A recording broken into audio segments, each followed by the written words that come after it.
Okay, so thank you once again for attending the webinar today. This will all the coverage will be about our end of year GL progress tests. My name is Mr. Waterworth. I am one of the primary assistant principals here at James Wellington Academy Alcale.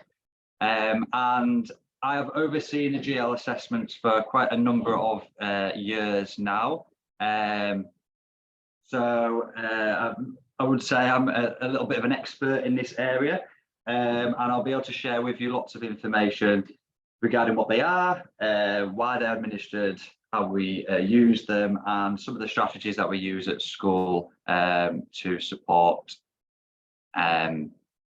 moving forward as well. So let's start with, well, what are the GL progress assessments? So they are a UK-based assessment. Now they are computer-based, or you can get them in paper form. However, in the UAE, they're all computer-based assessments that take approximately 60 minutes to complete. However, there is an opportunity for more time if needed, okay? So please don't worry about that 60-minute threshold. If students need more time, that is absolutely fine. It's something that we can put in place.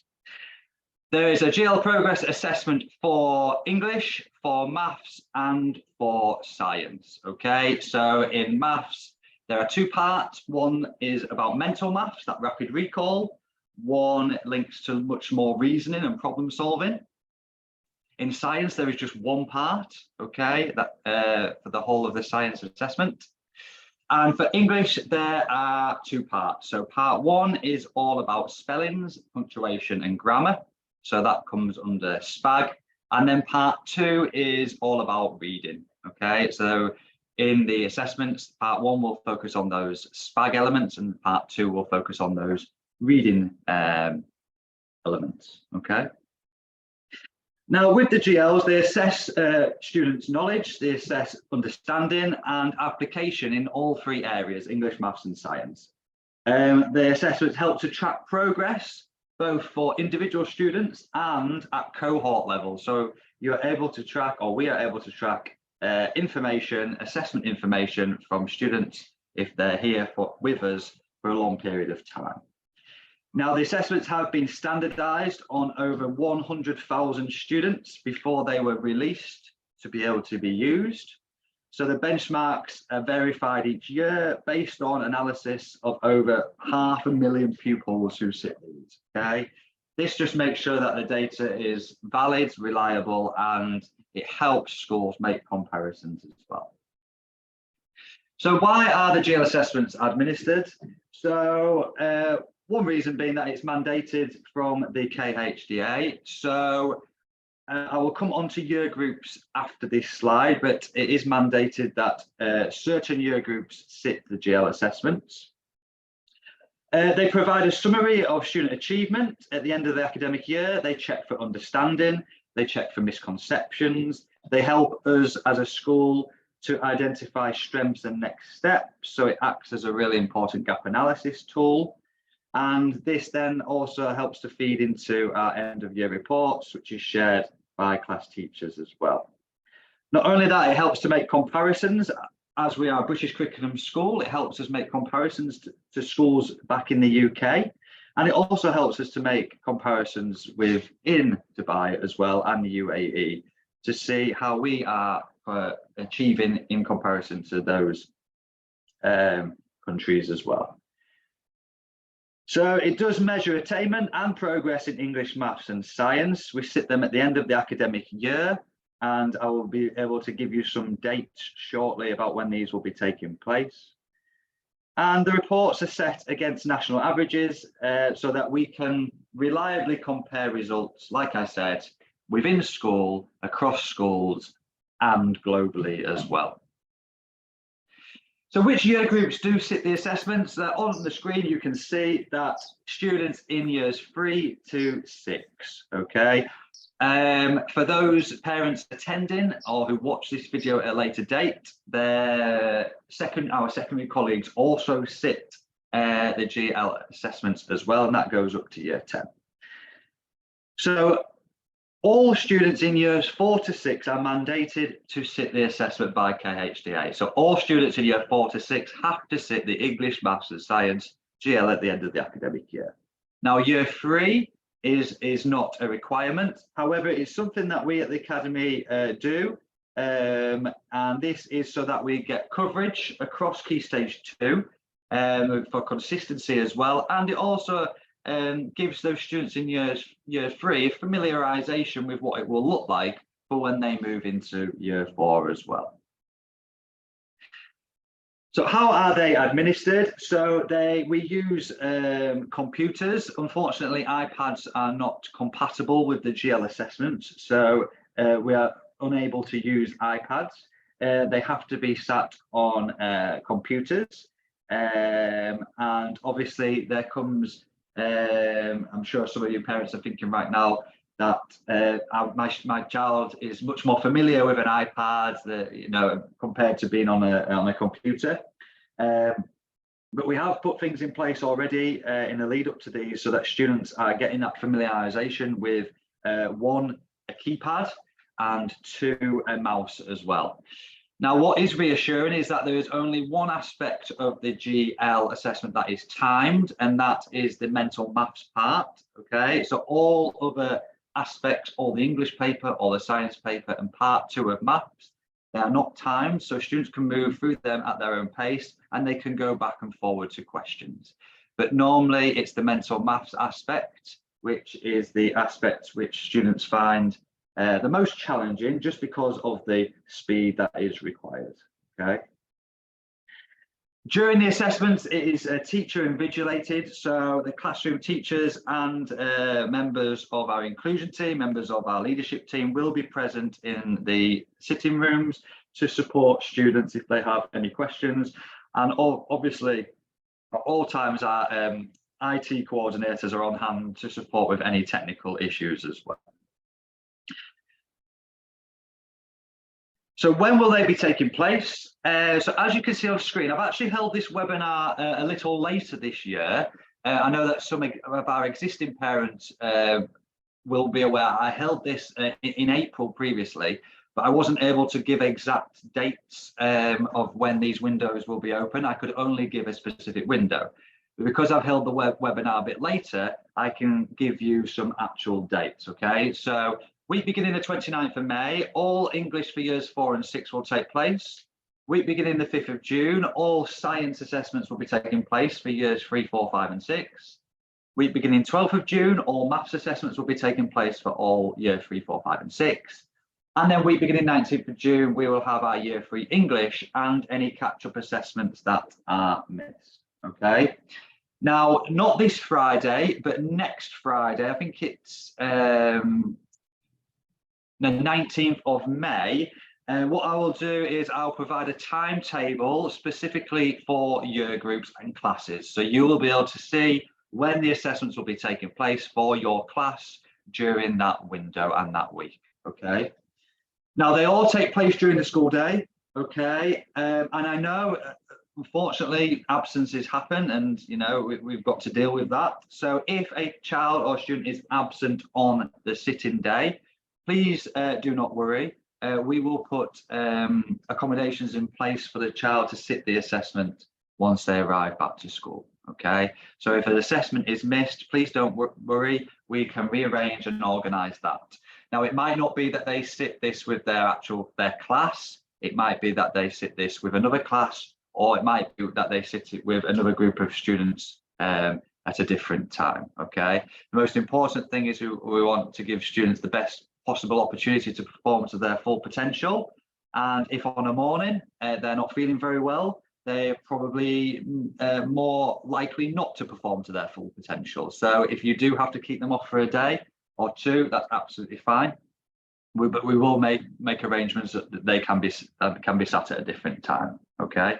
And as I said, a week on Friday, I will be able to share with you the specific days when these will be taking place for each class as well. So you'll be able to see that on the timetable. Now, in terms of academic strategies and overall academic strategies, so what we do in the lead up to this, well, throughout the entire year, right from September, there are things that we put in place in order to give students the best possible opportunity to perform well in the GL assessments. So with our science of learning pillar, which is a retrieval focused curriculum, I think that's really important because learning is regularly fed back into the classroom. Students having opportunities to consolidate and to practice skills, knowledge and understanding that they've done previously, maybe in term 1 or term 2. And due to having a retrieval focused curriculum, that really helps that curriculum adaptation and brings it back to the forefront of students' memories. Okay. One thing that we do is a gap analysis. So we look at the previous year's GL assessments and we look at those areas where students have performed really well. And we also look at those areas where students have performed not so well. So we put things in place for an adaptation to the curriculum where we support learning and feed into the curriculum those areas that we need to focus on. But it's also important that we feed in areas of strength as well, so that students aren't forgetting those aspects as well. So a gap analysis occurs at the start of every year, and that is fed into planning throughout each term as well. In everything that we do as a high performance learning school, we focus on all aspects such as meta thinking and analysing. Now, these are two key skills that are required in the GL assessments, okay? And the questions that are apparent in the assessments as well are very similar to what we will cover throughout the academic year as well.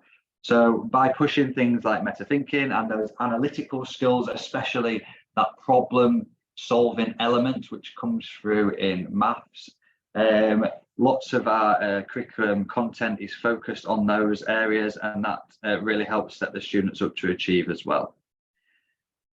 Sensory plays an important part in preparation for GL assessments. Now, sensory diagnostics and nuggets that the students do for home learning and in school as well. Sensory is a UK curriculum platform, and the style of questions that you will see on Sensory in terms of that multiple choice aspect is present in all areas of the GL assessments. So throughout the students' time in year 3, 4, 5 and 6, they're being exposed to those types of questions as well. And Sensory will play a really key factor over the coming weeks as classroom teachers will be setting home learning that is geared towards the GL assessment. So it's really important that students are completing those nuggets, because there are aspects of consolidating and revision that is going to be sent home over the next few weeks and has already been sent home previously. We also do assessments that we currently have that we have online, so that mirrors using the computers and devices. So we have our star reader assessments and quizzes. We also have our NGRT assessments, which is new this year, which is also a new a GL education assessment. We also have times table Rockstars, which links to maths, which really helps with that quick and rapid recall as well.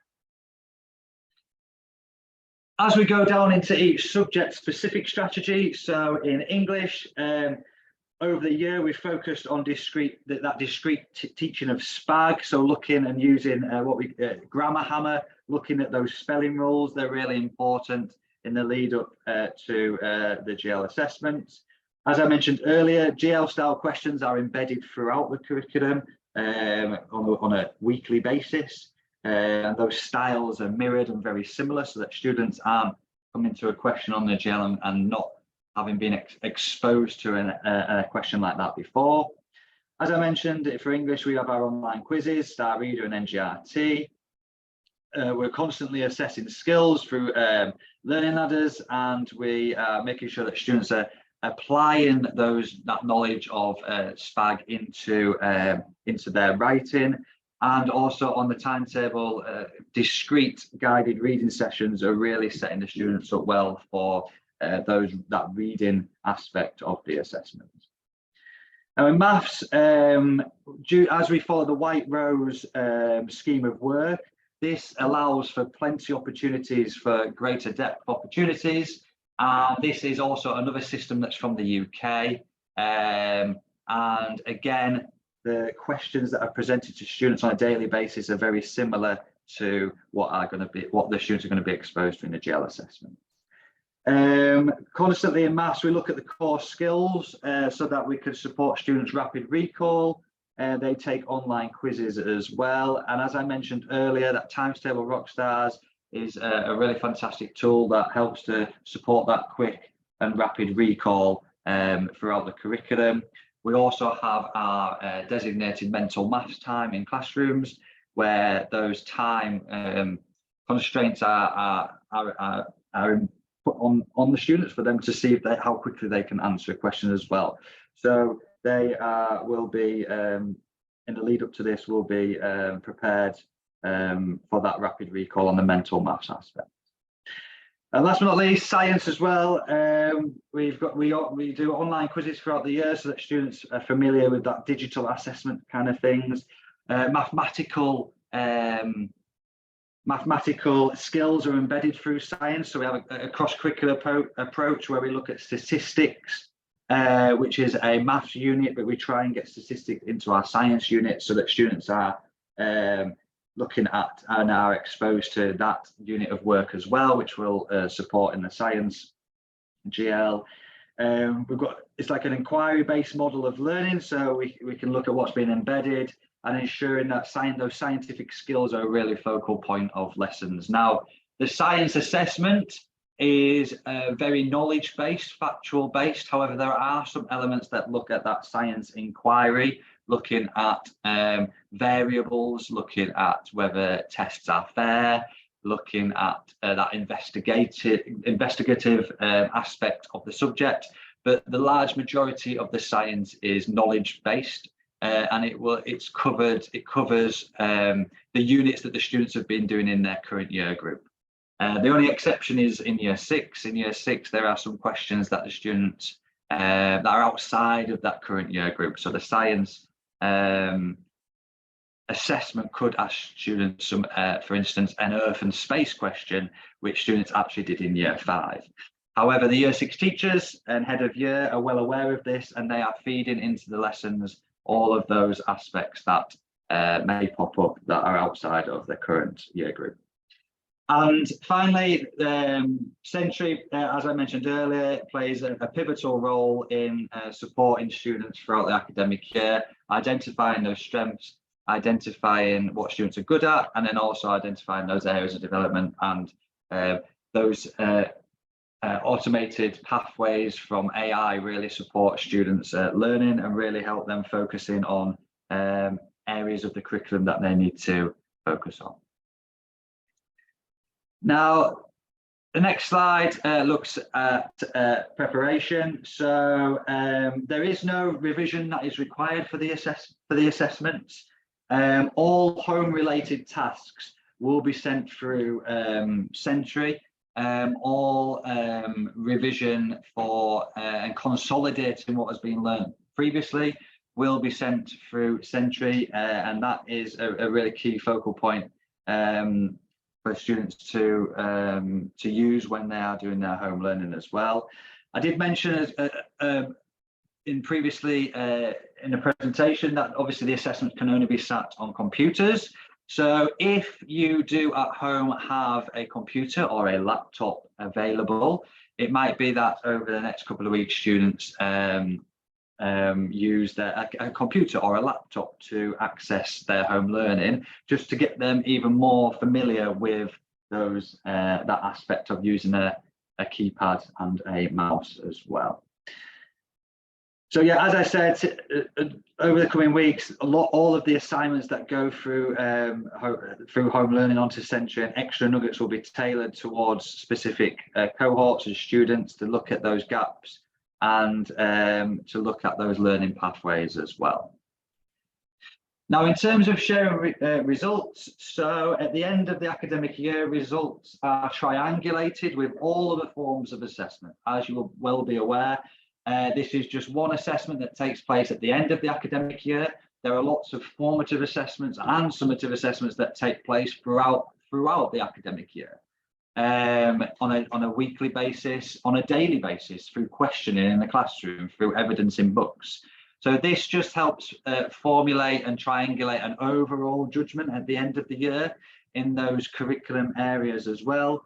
However, there will be a specific one-page document that will share the results of the GL assessment, and it will give you an overview of what the results mean, what you're looking for, and what it means for students moving forward. Okay. One question I do get asked quite regularly by parents who are new to this is, does the results impact my child moving into next year group? And the answer to that is no. All students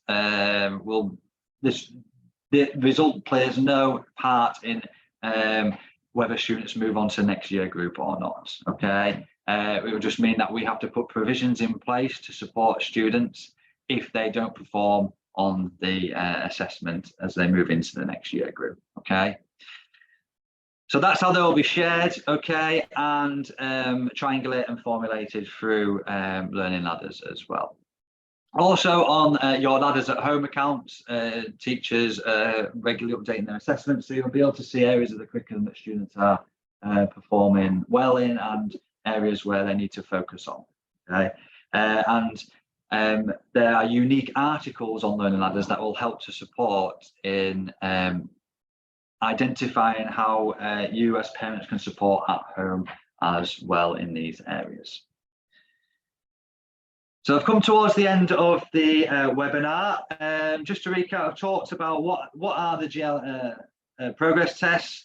They are an assessment that takes place at the end of the academic year in English, maths and science for years 3, 4, 5 and 6. They'll be administered in the school day in one of our computing suites.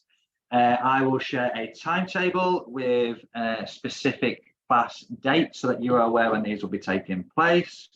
And I've just shared some strategies that we have been working on as a school in order to help prepare students for that as well. So what I'm going to do now, I'm just going to stop sharing my screen and I'll put my video back on. And if there are any questions, please can you ask them in the chat? And I'll see now that we have got some in the chat, so I'll have a look at those already and I'll try and answer as many as I can.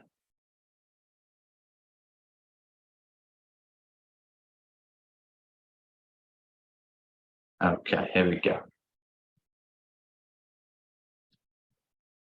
Okay, Joa, hi. Thanks for your question. Yeah, so for mental maths, how many questions are can be solved in a span of time?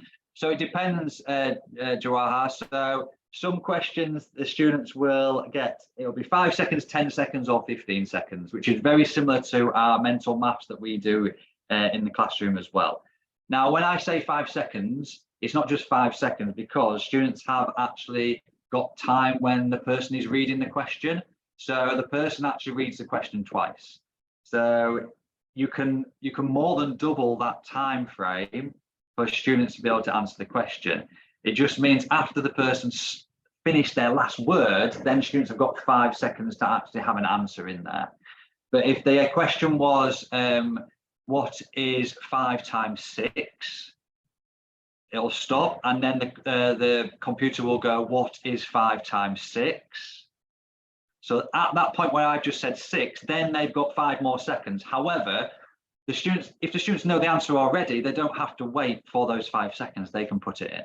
So I say 5 seconds, but you can probably at least double that. 10 seconds, double that, 15 seconds, double that, because you can answer the question whilst the person is reading the questions to you. Okay.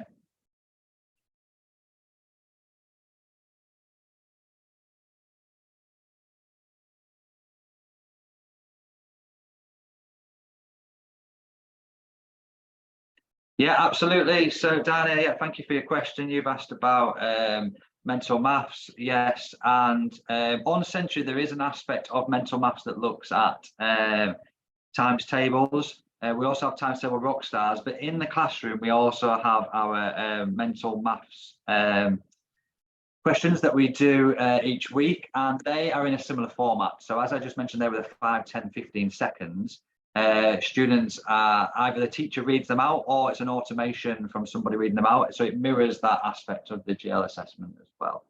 Okay.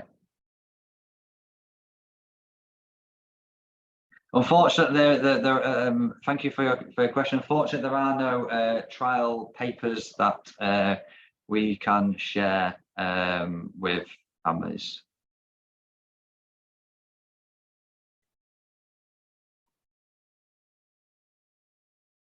Yes, Jawahar, the format of the GLs, so science is one part, that is the majority of the science is multiple choice, okay? For maths, it is 2 parts, mental maths, and then that is no multiple choice on there, it's just a question you've got to answer. And then part 2 is like reasoning and problem solving, and that includes a variety of different questions. So it could be a missing number question, it could just be asking a question and students have to answer it. It could be a multiple choice question, but less so than the science. It could be a graph where they have to move things up and down. It could be a pie chart that they have to interpret. It could be something as simple as, here is a table, how many steps did Phil walk on Monday and Tuesday, and they've got to add up the Monday and Tuesday figures. Okay, so the maths is very varied compared to the science.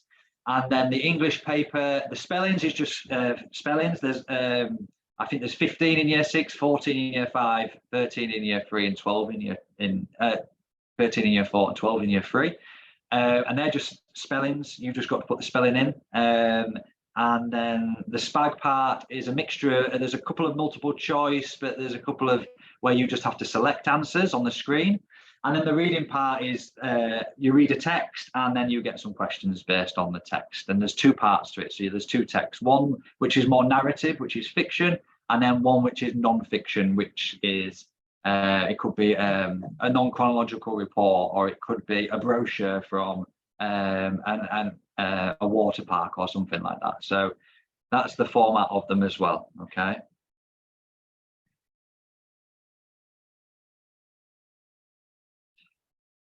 Yeah, unfortunately, there are no trial papers. We don't even have the paper versions of these. It's all digitalized, so we don't unfortunately have any trial papers that we can share.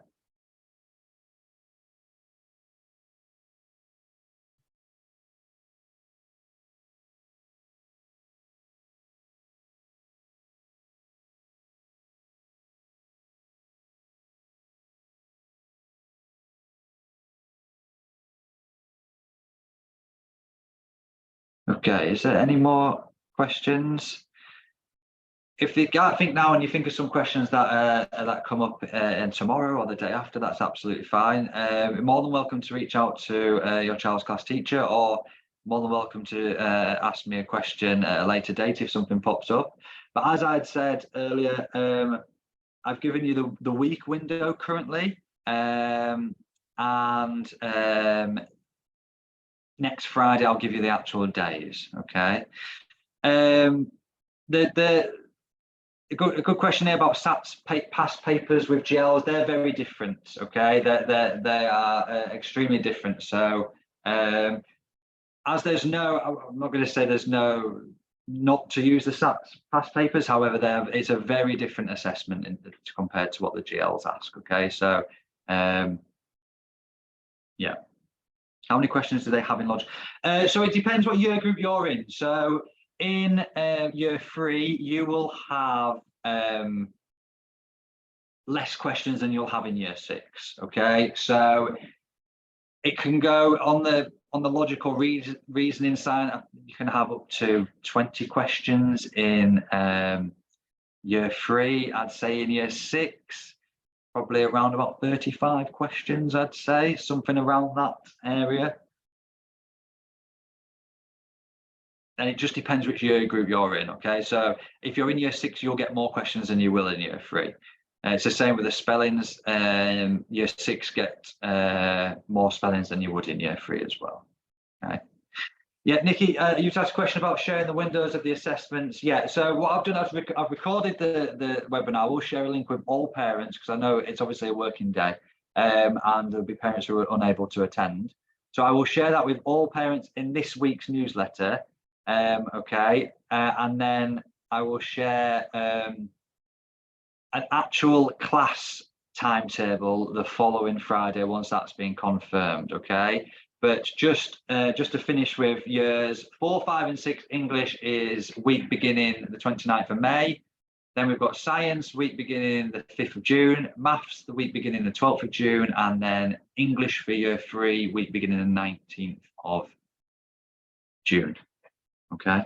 But if you don't remember those now, I will share the recording and I will share the actual days for each class. Now, obviously, they are subject to move, so it might be that they may have to move. Hopefully not. I'm hoping they're all going to stay stuck where they are. But if they do have to move, we will let parents know. But I don't envisage any movements once it's sent to you next Friday. Okay.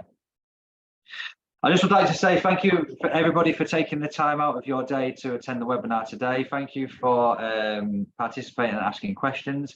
If you do have any further questions, like I say, please do reach out to your class teachers, your child's class teachers, or you can send a message to me as well. I would like to say that this is nothing to worry about, okay? We don't want to put any extra pressure on any student, okay? It's just I wanted to give parents a good understanding of what they are, why we do them, and how we use them, okay? So please do reassure students as well.